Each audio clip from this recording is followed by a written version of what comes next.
Trump blew hot, but Xi Jinping was chill. When the world was hoping for a breakthrough, it got a masterclass in geopolitical coldness. China first ripped apart reports pushed by American outlets. Reports that claimed she privately told Trump that Putin might regret invading Ukraine, signaling Beijing's discomfort with Washington shaping the narrative. And then came the bigger signal. China showed the President of the United States and the world that Xi Jinping is no longer buying what is called the Great American Bluff.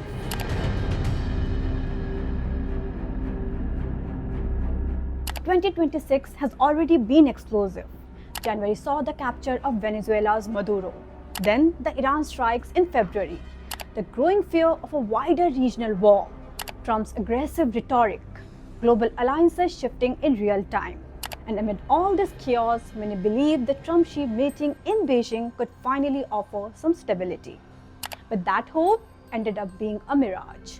Because in the next few minutes, I'll tell you exactly why a more assertive China under Xi Jinping is no longer willing to play by the rules of the old order. Let's begin with the meeting everyone was watching.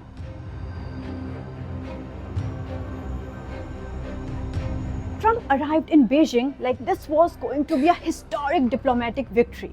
Huge delegation, massive optics, strongman energy.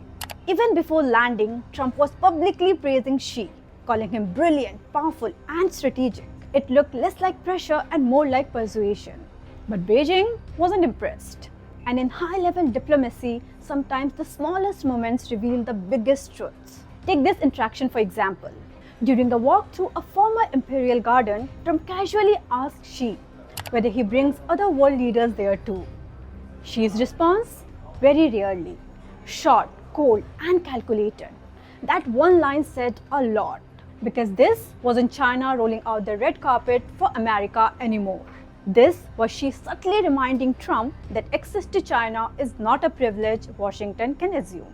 In fact, the garden itself was a message. After the talks, Chinese president showed off the centuries-old trees in Beijing's famous walled-off compound and the former imperial garden that now houses the offices of the ruling Communist Party. The compound is right next to the Forbidden City and off Tiananmen Square.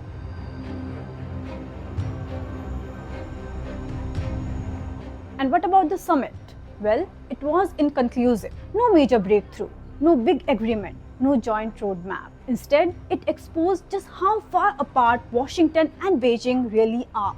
On Iran, on Russia, on trade, on military influence, on who gets to shape the next world order.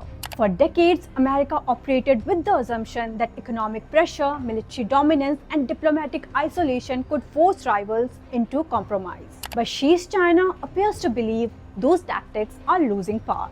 Why? Because today's China is not the China of 20 years ago.